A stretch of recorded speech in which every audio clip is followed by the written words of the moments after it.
इस वीडियो के बाद पढ़ाई आपके लिए एक नशा ऐसा हो जाएगा, आप पढ़े बिना रह नहीं पाइएगा।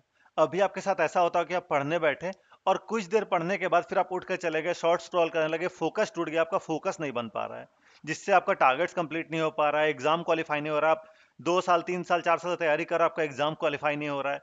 आपको समझ में नहीं आ रहा अब क्या करूं, मेरा लास्ट अटेम्प्ट है, मेरे से एग्जाम क्वालिफाई नहीं हुआ, अब क्या करूं कि मेरा एग्जाम निकल जाए, ऐसा क्या करूं।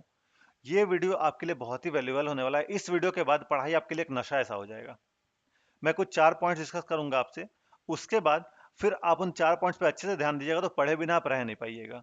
पहला पॉइंट आपका ये कि अपना आप माइंडसेट चेंज करिए। माइंडसेट चेंज करना, इसका क्या मतलब और कैसे मैं अपना माइंडसेट चेंज करूं। तो देखिए, पहले आप ये जानिए, कोई भी पर्सन जब प्रिपरेशन स्टार्ट करता है गवर्नमेंट जॉब्स का, तो उसका माइंडसेट क्या होता है, और फिर मैं बताऊंगा कि आप उसे चेंज कैसे कर सकते हैं। कोई भी स्टूडेंट जब बैंकिंग के एग्जाम की या एसएससी के एग्जाम की, कोई कॉम्पिटेटिव एग्जाम की तैयारी करता है, तो उसका मेन एम क्या होता है। उसका एम होता है कि मुझे इस साल के अंदर जॉब लेना है और मुझे पैसे कमाने, अच्छे पैसे कमाने हैं, ठीक है, जो भी है, जॉब सिक्योरिटी रहेगी, सारा कुछ पता है, ठीक है। बट क्या प्रेशर डाल रहा है आप अपने कि मुझे इसी साल जॉब लेना है। तो देखिए, अब जो अपने पर प्रेशर डाल रहे हैं कि मुझे इसी साल जॉब लेना है, इसी साल जॉब लेना है, तो आप उसे पढ़ाई की तरह नहीं, काम की तरह ले कि मुझे ये काम खत्म करना है, ये काम कर लूंगा, मेरा इस साल जॉब लग जाएगा। बट देखिए, ये कोई स्मॉल प्रोसेस नहीं है, थोड़ा टाइम टेकिंग प्रोसेस है। पहले आपको अपने कॉन्सेप्ट, पूरा कॉन्सेप्ट पहले पढ़ना पड़ता है, फिर उसे रिवाइज करना होता है, हर एक चीज पे ध्यान देनी होती है। तो अगर आप इसे काम की तरह लेंगे ना, तो आप दिमाग पर सिर्फ और सिर्फ बर्डन डाल रहे हैं, जिससे कि आप वो काम नहीं कर पाएंगे। आप एक एग्जाम्पल से समझिए, छोटा सा एग्जाम्पल मैं आपको देता हूँ। मान लीजिए कोई एक बच्चा है, आप उसे बोले कि तू ये काम कर, और जबरदस्ती उसे काम ये करवा रहे हैं कि उसे पता नहीं है ये काम क्या है, उसे इंटरेस्ट नहीं है, आप जबरदस्ती उसे काम करवा रहे हैं। थोड़ी देर वो आपके डर से काम करेगा, फिर थोड़ी देर में काम छोड़ देगा, फिर आप डांटिएगा, उसे बोलिएगा, तो वो थोड़ी देर में काम करेगा, फिर छोड़ देगा, उसका मन नहीं लगेगा काम करने में, और अंत में वो काम करेगा ही नहीं, ठीक है। इसी तरह से, इसी बच्चे की तरह आपका भी दिमाग है। आपका दिमाग एक जिद्दी बच्चे की तरह समझिए, कि आप उसे जितना बोलिएगा तुझे ये काम करना है, तुझे ये काम करना है, वो काम नहीं करेगा, ठीक है। लेकिन उसी जिद्दी बच्चे को जब आप बोलिएगा कि देखिए काम कर, इसके बाद तुझे ये फायदा मिलेगा इससे, उसे उसके बारे में समझाइएगा बच्चे को, तो फिर उसका इंटरेस्ट जगेगा उस चीज में और वो काम करने लगेगा। तो अपने दिमाग को आप समझाइए कि देख, ये ये जो एग्जाम है, ये एग्जाम निकालने के बाद तुझे कितने सारे फायदे हैं। एक तो तेरा जॉब सिक्योरिटी, तुझे जॉब लगेगी, तुझे हर महीने पैसे आएंगे, और तू अपनी फैमिली का सपोर्ट कर पाएगा, अपने माँ अपने पापा को सपोर्ट कर पाएगा। अब तुझे ये सोचना नहीं होगा कि मैं ये खरीदूं या नहीं खरीदूं, प्राइस टैग नहीं देखना होगा तुझे कुछ खरीदने से पहले। तो अपने माइंड को हर एक चीज समझाए, देख ये सिलेबस है, ये काम तुझे करना है, और जरूरी नहीं कि तू इसी साल जॉब ले, एक साल छोड़ अगले साल लेना। जरूरी नहीं कि तू इसी साल जॉब ले, तेरे पास टाइम है, अभी अभी तुमने तैयारी शुरू की है, तो टाइम है। ऐसा क्यों करना है कि इसी साल मुझे जॉब लेना है। क्यों भाई, मैंने इस साल तैयारी की है तो मुझे इसी साल जॉब लेना है क्या। आज मैंने तैयारी शुरू की, मुझे इसी साल फॉर्म भरना है, इसी साल जॉब ले लेना है। पहले तू सिलेबस समझ, सिलेबस कंप्लीट कर, उसके बाद तू तैयारी में जुड़ना। एग्जाम दे, देख एग्जाम निकलेगा, एक साल पूरा तू पहले एग्जाम को दे, समझ पहले क्या है एग्जाम, पैटर्न कैसा है एग्जाम का। ये नहीं कि मैंने तैयारी शुरू किया, मैं फॉर्म भरना शुरू कर देता हूँ। जब आप तैयारी शुरू करते हैं, फॉर्म भरना शुरू करते हैं ना, चलिए, अगर आपका माइंडसेट ऐसा है कि मैं बस आइडिया लेने के लिए एग्जाम दे रहा हूँ, तो ठीक है। लेकिन अगर आप एग्जाम दे रहे कि मुझे इसी साल एग्जाम निकालना है, अभी तैयारी शुरू किया हूं मैं और मुझे इस साल एग्जाम निकालना ही निकालना है, तो फिर भूल जाइए, इस साल आपका एग्जाम निकल रहा है। हो सकता है कि 100 में से 1 का एग्जाम निकल भी जाए, बट आपको पहले सिस्टम समझना हो, किस तरह से एग्जाम का पैटर्न है, क्या आप कहाँ पे लाई कर रहे हैं, आपका अभी कॉन्सेप्ट कहाँ तक पहुंचा है। पहले पूरा कॉन्सेप्ट बिल्डिंग में, पहले पूरा बेसिक्स पे ध्यान दीजिए आप, ठीक है। उसके बाद फिर आप एग्जाम की तैयारी, एग्जाम को फोकस करिए। पहले आप सारा देखिए सिलेबस, सभी सभी बैंक के एग्जाम्स का सिलेबस तो एक ही रहता है, एसबीआई हो, आईपीएस हो, आरआरबी हो, कोई भी हो, सारा सिलेबस तो लगभग सेम ही रहता है। तो पहले आप सिलेबस कंप्लीट करने पर ध्यान दीजिए, कुछ एग्जाम को फोकस मत करिए, पहले अपने सिलेबस को कंप्लीट करिए। फिर जैसे जैसे एग्जाम आएगा, आप उसका मॉक्स लगाइए, एग्जाम दीजिए, ठीक है। तो पहले आपको क्या करना है, पहले आपको अपने आप को समझाना है कि कौन से एग्जाम की आप तैयारी कर रहे हैं, वो एग्जाम का पैटर्न क्या है, और उसके बाद क्या आपको फायदा होने वाला है। और यही नहीं कि मुझे इसी साल एग्जाम निकालना है, ठीक है भाई, इस साल एग्जाम नहीं निकलेगा, नहीं निकलेगा, मैं इस साल तैयारी शुरू किया हूँ, अगले साल मैं एग्जाम निकाल लूंगा, ठीक है। अपने आप को छोटा डेडलाइन मत दीजिए कि इस साल नहीं निकलेगा, अगले साल मैं निकालूंगा, इस साल पूरा तैयारी में दूंगा, अभी तैयारी शुरू ही किया हूं मैं, ठीक है। तो इस तरह से अपना माइंडसेट को आप चेंज कर सकते हैं, आपका एग्जाम जरूर निकलेगा, ठीक है। अब दूसरी चीज क्या है, तो दूसरी चीज है, अपने आप को रिवॉर्ड करिए कोई भी चीज को। देखिए, जैसे मैंने आपको एक जिद्दी बच्चे की कहानी बताई थी ना, कि वो जिद्दी बच्चा है, उसका पढ़ाई में मन नहीं लग रहा है, कुछ काम आपने दिया, काम में मन नहीं लग रहा है, तो आपका दिमाग भी उसी तरह से है। आप क्या करिए, उस जिद्दी बच्चे को बोलिए तो ये काम कंप्लीट कर, इसके बाद मैं तुझे एक डेयरी मिल्क दूंगा या कोई एक चॉकलेट चॉकलेट दूंगा। तो उसे रिवॉर्ड मिल रहा है उस काम करने के बाद, तो उसे अच्छा लगेगा वो काम करने में, उसका फोकस रहेगा कि मुझे ये काम करने के बाद वो रिवॉर्ड मिल रहा है, और इंस्टेंट रिवॉर्ड मिल रहा है, काम खत्म किया मेरे हाथ में रिवॉर्ड आ गया। तैयारी क्या है, जब भी आप तैयारी करते हैं ना तो इंस्टेंट रिवॉर्ड आपको नहीं मिलता है। पहले आपने प्री निकाला, फिर मेंस निकाला, अगर वो पीओ का एग्जाम तो इंटरव्यू भी निकालना होगा आपको, फिर आपका फाइनल लिस्ट में नाम आया, तो थोड़ा लंबा प्रोसेस था रिवॉर्ड का। तो आप अपने आप को इस तरह से मत रखिए, आप क्या करिए, स्मॉल रिवॉर्ड देने की कोशिश करिए। मान लीजिए आपको चॉकलेट खाना पसंद है, या आपको गेम्स खेलना पसंद है, या कोई भी चीज़ आपको पसंद है ना, तो ऐसा आप करिए कि छोटा टारगेट दीजिए कि आज मेरा ये टारगेट कंप्लीट होगा तो मैं अपने आप को एक चॉकलेट दूंगा, या फिर मैं ये गेम खेलूंगा, मैं ये चीज़ करूंगा जो मुझे करने में अच्छा लगता है। ठीक है। तो जब भी अपने आपको रिवॉर्ड दीजिएगा ना, पहला बार आपने मान लीजिए आज टारगेट कंप्लीट किया, और छोटा टारगेट दीजिए, ऐसा कुछ बड़ा टारगेट नहीं दीजिए। मान लीजिए कि आपको बोला मैंने आज जो डेली टारगेट दिया उसमें से आप बोलिए कि मैं इसका 50% आज कंप्लीट कर लूंगा तो मुझे ये रिवॉर्ड मिलेगा, मैं ये चॉकलेट खाऊंगा। और जैसे ही आपने 50% कंप्लीट किया वो चॉकलेट आप खा लीजिए, और फिर बोलिए कि नेक्स्ट 50% में ये 2 चॉकलेट लूंगा। तो देखिए फिर आपकी जो एफिशिएंसी होगी डबल हो जाएगी। तो जैसे ही आपको रिवॉर्ड मिलता है ना, आपका माइंड ऐसा काम करता है कि जब आपको दिख रहा है कि मुझे रिवॉर्ड मिलेगा ना, तो आपका माइंड उस रिवॉर्ड के लिए अच्छे से काम करेगा। तो जब आपने आपको रिवॉर्ड दीजिएगा, मान लीजिए आप हर रोज चॉकलेट नहीं खा सकते हैं, आपको गेम खेलना पसंद है, आपको मूवी देखना पसंद है, जो भी चीज आपको पसंद है ना, ये करिए कि इसको करने के बाद मुझे वो रिवॉर्ड मिल रहा है, अपने दिमाग में फिट कर दिए कि ये करने के बाद मुझे वो रिवॉर्ड मिलेगा। उस रिवॉर्ड पे फोकस करके अपना काम करिए, फिर देखिए कैसे आपको काम करने में मजा आता है। देखिए आपको कैसे फिर पढ़ाई में मन लगेगा, कैसे आपके लिए नशा हो जाएगा पढ़ाई। ठीक है। तीसरी चीज क्या है, तो तीसरी चीज अपने आप को चैलेंज करिए।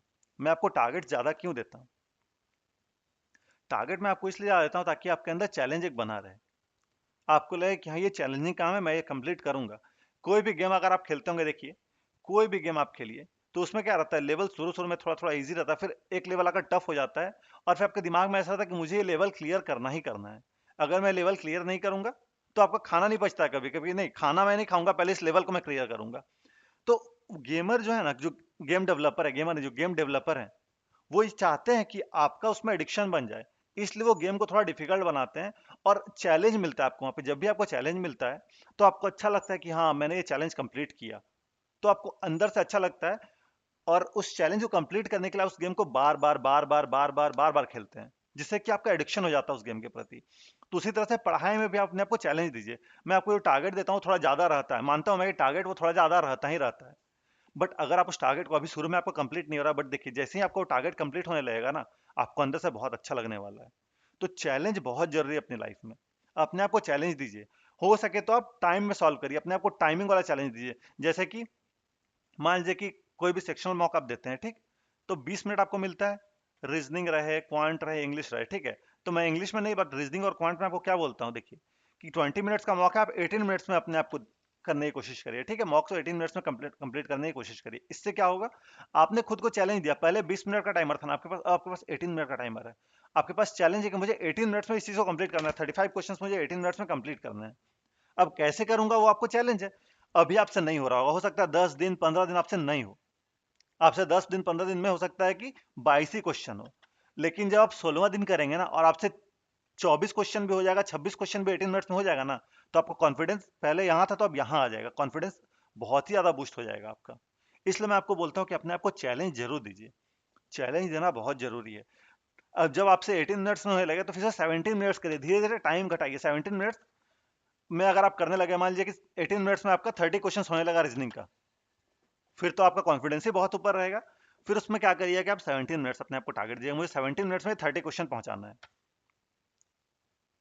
फिर देखिए आपका 17 मिनट्स में 30 क्वेश्चन जब पहुंचने लगेगा तो आपको कितना अच्छा लगेगा।